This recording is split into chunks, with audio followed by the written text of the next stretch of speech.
You won't believe what happened when the HOA president tried to control my ranch gate. One wrong move, and everything spiraled out of control. The tractor had a mind of its own, the car got crushed, and chaos erupted. By the end, nobody in the neighborhood would ever forget that day. Watch closely. We'll continue the story in a moment, but first, tell me, which country are you watching this from? I really want to know where in the world my video is being watched. The dust hung thick over the gravel road that sliced through the edge of the neighborhood, the boundary where manicured lawns ended and real land began. My ranch sat there, right where the suburb met the wild. 100 acres of open field, weathered fences, and a history older than most of the houses that now surrounded it. It wasn't a fancy place, just a man's quiet retreat, the kind that smelled of hay, diesel, and old sweat. But lately, that peace had been under siege. The HOA, a group of clipboard warriors led by a woman named Judith, the self-proclaimed protector of community standards, had found a new obsession: my gate. It had stood there for decades. Heavy oak beams, reinforced with iron, painted a deep rustic red that matched the barn behind it. It wasn't bright or flashy. But to the HOA, it was a violation. Apparently, the gate was non-compliant with color regulations. Regulations that didn't even exist when this land was built. I received the first letter on a windy Monday morning. A thin envelope tucked under my windshield wiper while I was refueling the tractor. The language was polite, at first. Friendly reminder to repaint your gate in an approved neutral tone. I ignored it. The second letter wasn't friendly. Neither was the third. Then came the fine notices. Then came Judith herself. Judith was a sight straight out of a suburban nightmare: tight bun, pearls, khaki slacks pressed so stiff they looked painful. She carried herself like a sheriff without a badge, marching through properties like she owned every inch of them. She believed order was the only thing keeping chaos from swallowing the neighborhood. And to her, my gate was chaos. At first, I laughed. I thought it was just HOA noise, the kind of thing that burned itself out. But Judith was relentless. She started showing up unannounced, snapping photos from her SUV, hovering near my driveway like a hawk watching prey. The tension built slowly, like a storm on the horizon. Neighbors began to whisper. Some cheered me on. Others kept their distance, afraid to draw Judith's attention. It wasn't about a gate anymore, it was about control. About principle. About one woman trying to bend an old rancher to her will. Then one morning, as the sun broke over the hills, I decided I'd had enough. I walked to that old red gate and ran my hand along the rough grain of the wood. It wasn't just paint. It was history, a piece of my father's handiwork, built long before there was an HOA, before there were rules about grass length or mailbox height. To repaint it would be to erase that memory. So I didn't. The next day, Judith showed up again, this time with company. A pair of board members in pastel polos and forced smiles stood beside her. They parked across the road, arms folded, pointing, nodding, gesturing at my gate like they were studying a crime scene. By evening, I found a printed notice nailed to my fence post. Final warning: property violation. Immediate compliance required. And that was the moment something inside me shifted. I realized that the HOA wasn't just enforcing rules, they were testing boundaries. If I gave in now, they'd come for something else next. The barn. The tractor. The fencing. That's how it always started. So instead of backing down, I decided to prepare. That night, I fired up my old John Deere. Its engine coughed and roared to life, echoing across the pasture like a battle cry. I moved it close to the gate, right where Judith liked to stand during her morning visits. I wasn't planning anything reckless, not yet, but I wanted a reminder waiting there for her. Something heavy, something impossible to ignore. The next morning, the sound of tires on gravel announced her arrival before I even saw her. Judith stepped out of her SUV, clipboard clutched, eyes already narrowed. She was ready for another confrontation, ready to flex her authority. But this time, something was different. I didn't approach her. I didn't argue. I just leaned against the tractor, arms folded, silent. She walked closer to the gate, still talking, her words carried away by the wind. She reached for her phone to take a picture, one last evidence shot, for her file. That's when I turned the key in the tractor. The rumble of the diesel engine drowned out her voice completely. Her eyes widened. The machine hissed, gears shifting, wheels rolling an inch forward. Judith froze. The color drained from her face. I didn't move it far, just enough for her to realize that this wasn't a toy she could control. The message was clear. That was the day the real war began. And from that point on, the HOA's obsession turned personal. The day after the tractor incident, the neighborhood changed. Not in the way people notice at first glance. The lawns were still trimmed, mailboxes still lined up like soldiers, and the sound of sprinklers still filled the dawn air. But under that perfect suburban calm, something had shifted. Rumors spread faster than wildfire. Someone's doorbell camera caught part of the scene: Judith standing frozen near the red gate, the tractor creeping forward, the look of pure shock plastered across her face. Within hours, that clip made its way to a local community page online. By noon, everyone had seen it.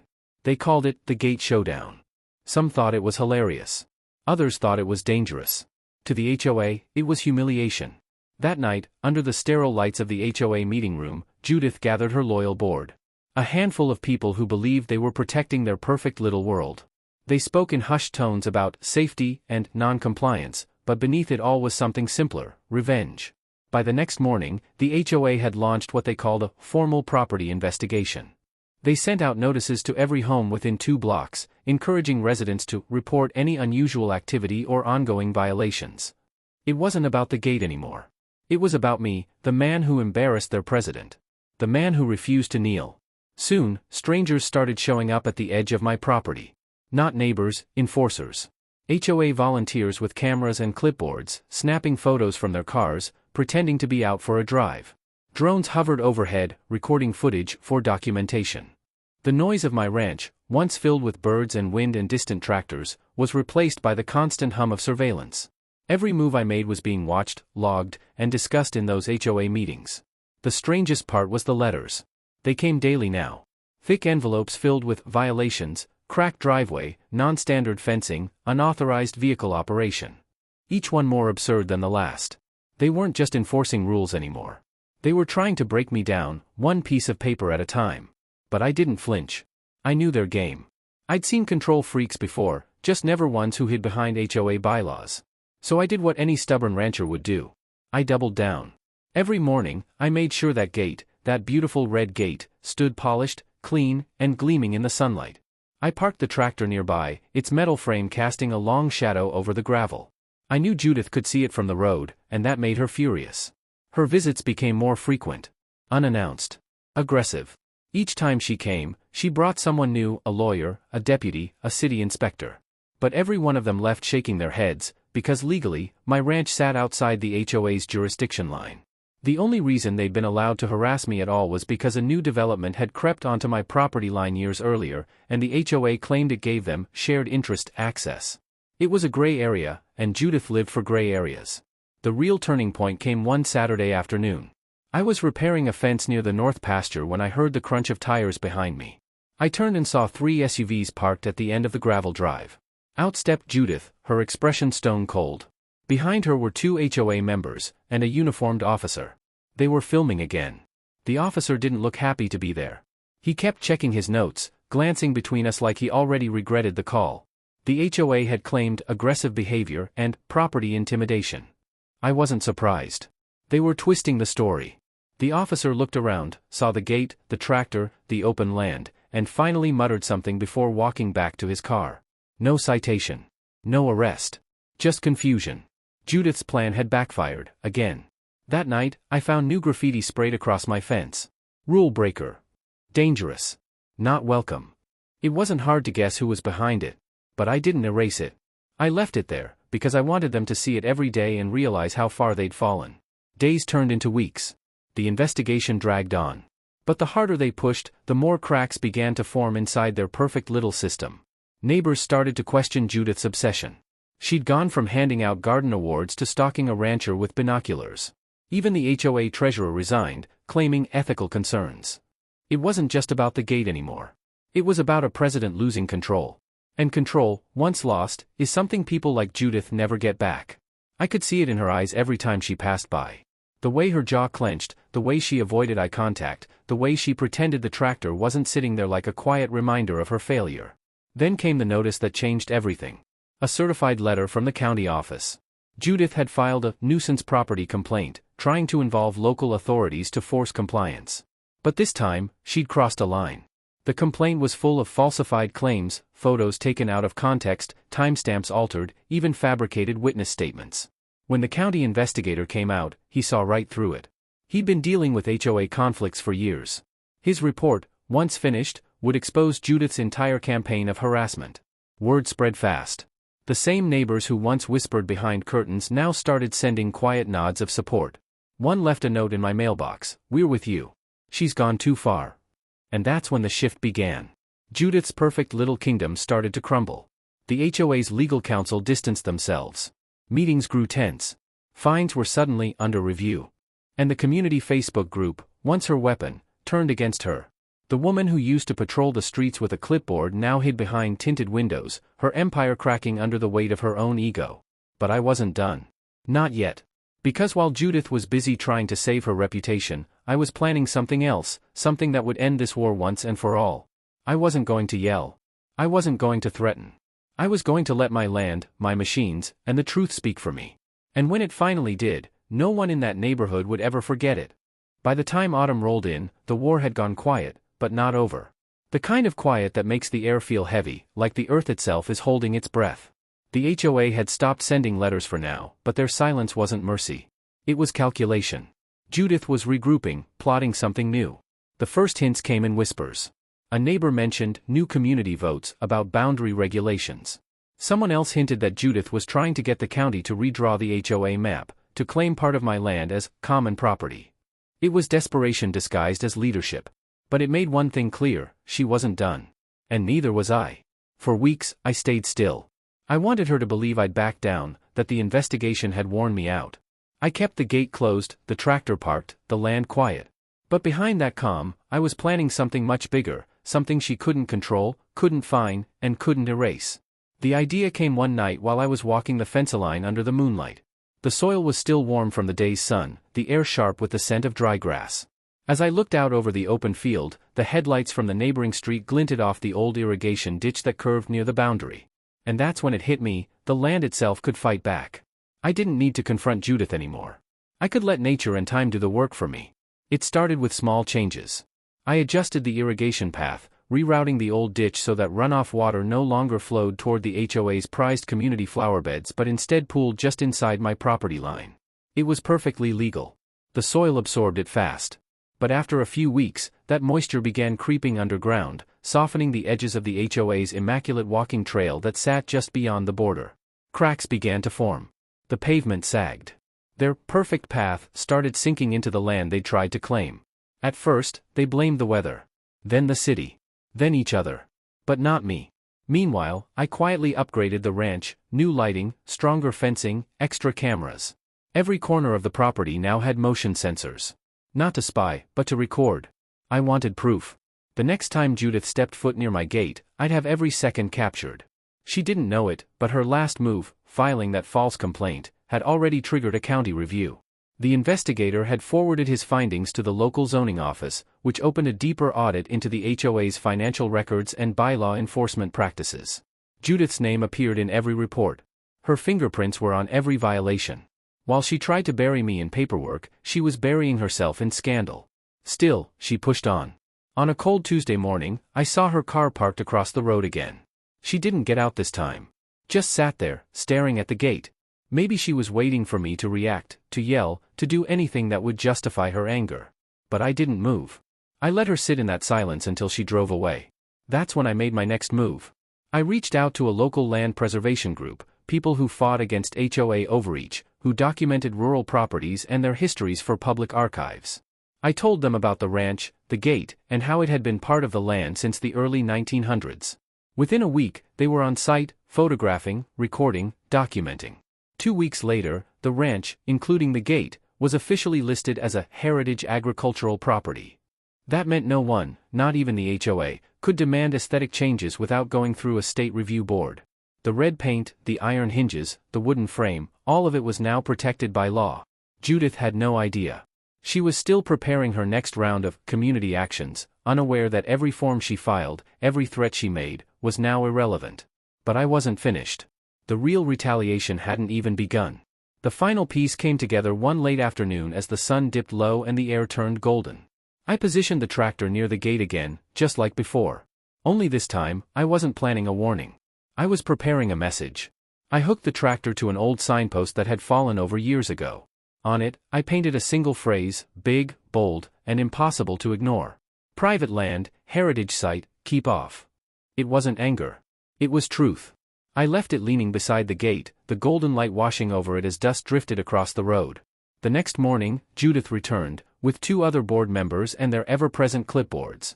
They stopped dead in their tracks when they saw the new sign. They stared, whispered, pointed, took photos. Then Judith's expression changed from confusion to disbelief. She pulled out her phone, probably to call the county office, the same one that had already stripped her of any authority over my land. By sunset, she knew. The reports had reached her inbox. Her complaint was void. Her control over my property was gone. Her name was now tied to a state audit of HOA misconduct. And that viral clip, the one of her standing frozen before the tractor, was circulating again, this time with a new caption, "The HOA president who picked a fight with a farmer, and lost." The neighborhood was done pretending. People who once avoided me started waving as they drove by. Some stopped to talk, to apologize, to share how Judith had bullied them too. The spell she'd cast, fear, control, intimidation, had broken. But even then, I didn't celebrate. I knew Judith too well. People like her don't surrender. They stew. They plot. And when they finally lash out, it's always loud. I was right. 2 nights later, long after midnight, the sound of crunching gravel woke me. Headlights flickered through the window. I grabbed my flashlight and stepped outside. The air was cold, the night still. Down near the gate, a shadow moved. It was Judith. She was alone, pacing in front of the sign, hands shaking, eyes burning with frustration. Her clipboard was gone, replaced by something else. A bucket. A brush. A can of paint. She was trying to cover the red. And that was the moment everything changed. The cameras caught it all, the trespassing, the vandalism, the attempt to deface a protected landmark. Her career, her reputation, her last shred of authority, all destroyed in one desperate act under the pale moonlight. By morning, the evidence was in the county's hands. And by the end of the week, Judith wasn't the HOA president anymore. But even as she disappeared from the neighborhood, the story didn't end. Because some stains, like paint and pride, don't wash off easily. The morning after Judith's midnight stunt, the neighborhood woke to a different kind of silence, not the calm before a storm, but the hollow quiet that follows one. The HOA president was gone. Her car disappeared from the corner spot near the park. Her porch, once a beacon of artificial order, sat dark and empty. The clipboard that had ruled the streets like a symbol of power was now nothing more than a meme circulating online. The clip of her painting the Heritage Gate had spread faster than wildfire. Local blogs picked it up first. Then real estate pages. Then the viral video channels that fed on suburban chaos and HOA drama. The HOA president who crossed the line. It was everywhere. Within a week, the county filed charges for property damage and trespassing. Nothing serious enough for jail time, but enough to brand her as the woman who tried to deface a protected landmark out of spite. For someone who built her life on control, reputation, and appearances, it was a slow and public unraveling. But the real chaos wasn't in the court filings or the viral posts. It was inside the HOA itself. Without Judith, the group fractured. The board, once united by fear and conformity, now splintered into factions. Some wanted to distance themselves from her legacy. Others tried to defend her, insisting she'd been provoked. But no one could deny the truth anymore. She had turned the HOA into her personal battleground, and they had followed blindly. Meetings that used to last 30 minutes now dragged into hours of shouting. Accusations flew like gravel in a storm. Financial records surfaced, questionable expenses labeled community improvements that no one remembered approving. The treasurer who had quit months earlier was now openly cooperating with the county's audit. Every week, another board member resigned. By the end of the month, the HOA had collapsed into dysfunction. Not a single vote could pass. Not a single rule could be enforced. And in that vacuum, something rare happened: freedom. Homeowners started painting their doors whatever color they wanted. Some put up flags. Others built small fences or decorated their porches with things that had long been non-compliant. It was as if the whole community exhaled at once, shaking off years of quiet fear. For the first time in a long time, the neighborhood felt alive. Kids played in driveways again. Neighbors waved without suspicion. Lawns grew wild but colorful. The street that once looked like a polished brochure now looked like real life. From my porch, I watched it all unfold. It was strange. I hadn't planned to start a movement. I just wanted peace. But my stubborn refusal, that one red gate, had become a symbol of something bigger: resistance against petty authority. The story had spread far beyond the county. Emails started arriving from other towns, other states. People who had fought their own HOA battles wrote to say that they saw themselves in my story. And with every message, I realized something important: this wasn't just about me or Judith. It was about how easily people surrender their freedom when fear wears the mask of order. Still, not everyone was happy. Even without Judith, some residents clung to the old ways. They missed the structure, the control, the illusion of perfection. They didn't know how to live without someone telling them what was approved. They complained about the new chaos, the noise, the decorations, the individuality. For them, freedom felt like disorder. But the majority? They embraced it. Then one afternoon, a sleek black sedan rolled into the neighborhood. The kind of car that didn't belong here, too polished, too deliberate. Out stepped a man in a tailored suit, holding a briefcase and a calm smile. He introduced himself as the HOA transition officer, appointed temporarily by the regional management company to stabilize things after Judith's unfortunate departure. In other words, they were sending in a replacement. For a moment, it felt like the past was trying to claw its way back. A new enforcer. A new system. Another smiling face to restore the rules that had broken everything. But this man, unlike Judith, wasn't from here. He didn't know the land. He didn't know the people. And he definitely didn't know what that red gate meant. His first day, he drove through the neighborhood with his clipboard, taking notes, probably planning to restore compliance. But as he reached the end of the road and saw the gate, the same red gate that had ended his predecessor's career, something in his expression shifted. He didn't even get out of the car. Just stared at it for a long moment, then drove away. He never came back. A few weeks later, a letter arrived in every mailbox. The HOA would be temporarily suspended pending restructuring. Everyone knew what that meant. It was over. The homeowners voted to dissolve the association entirely. Without Judith's charisma and control, the organization had no heartbeat. The bylaws that once ruled over every inch of grass now sat buried in a forgotten filing cabinet. The neighborhood, free at last, stood ungoverned, and, surprisingly, it didn't fall apart. That's when the visitors started coming. Strangers from nearby towns drove by to see the red gate that ended in HOA. Some took photos. Some just stood quietly, nodding, as if paying respects to a symbol of defiance. It became a story people told, about a rancher, a gate, and a tractor that refused to move backward. And through it all, I stayed the same.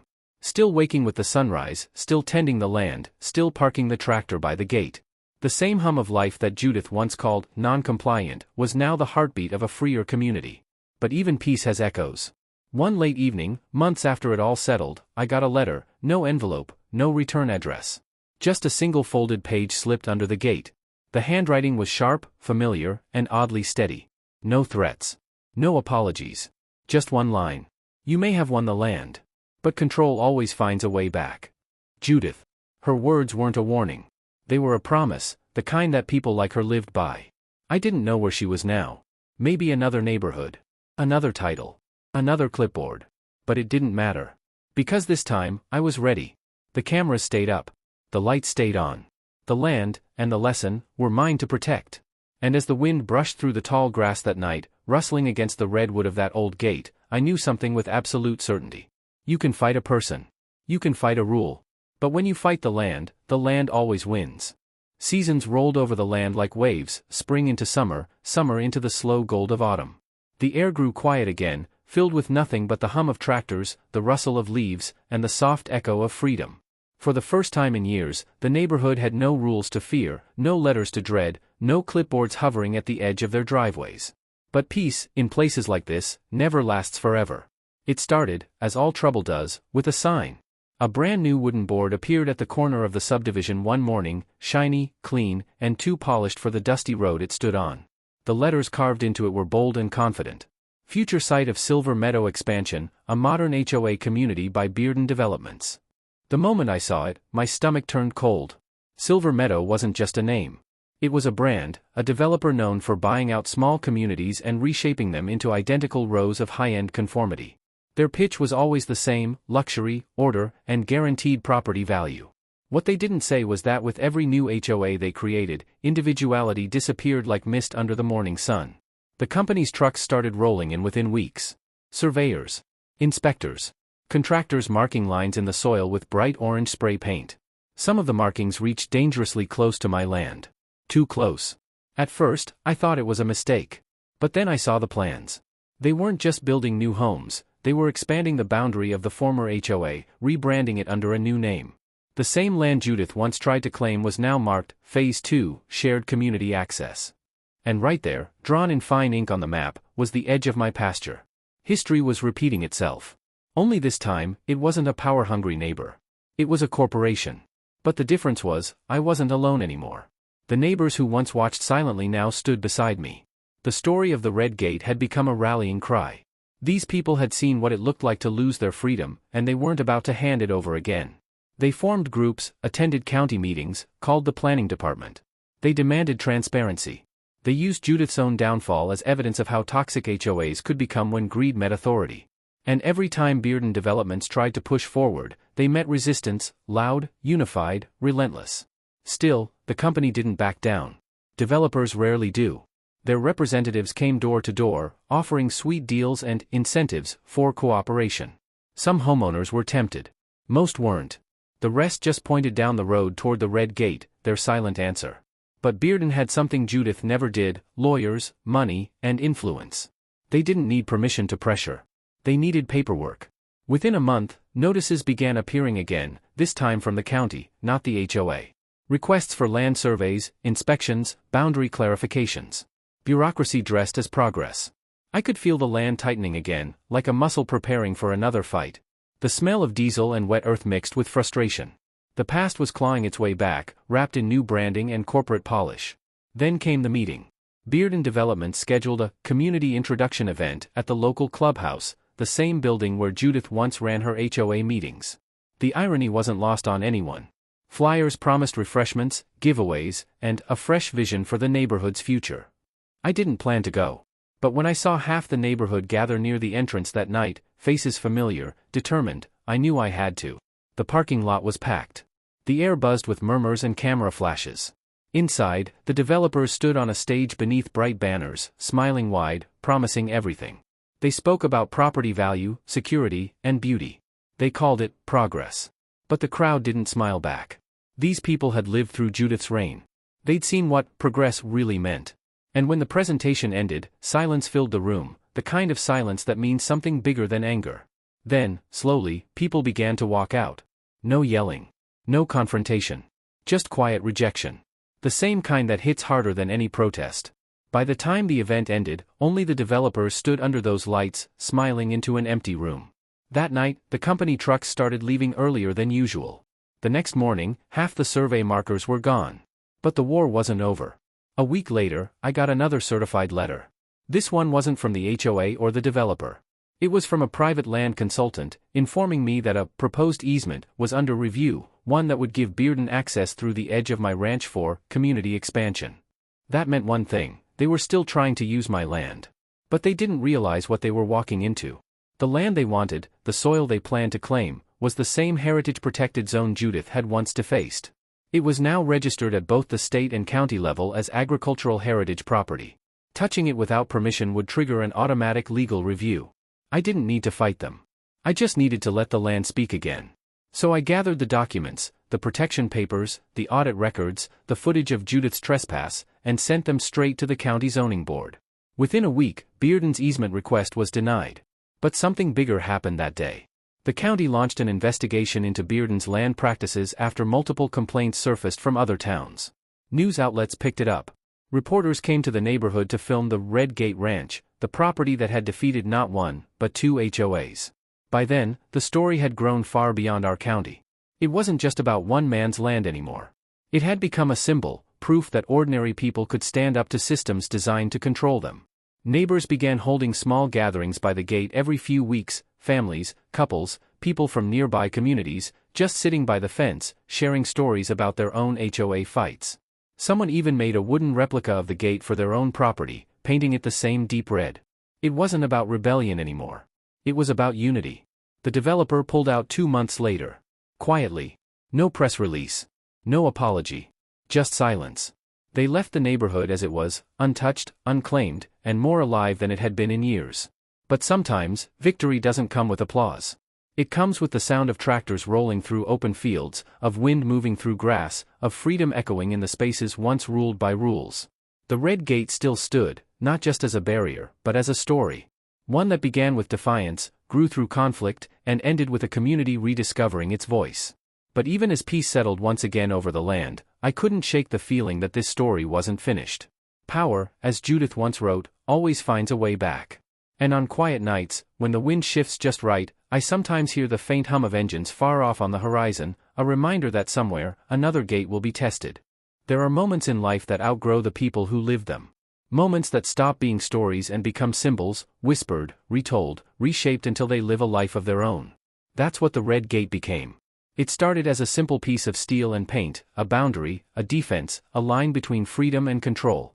But over time, it turned into something more, a living reminder that even the smallest stand, if taken at the right moment, can echo far beyond its fence line. Months passed after Bearden's quiet withdrawal. The fields healed, the roads quieted, and the land began breathing again. The neighborhood returned to its rhythm, morning tractors, barking dogs, porch coffee, kids chasing dust in the yard. But something fundamental had shifted.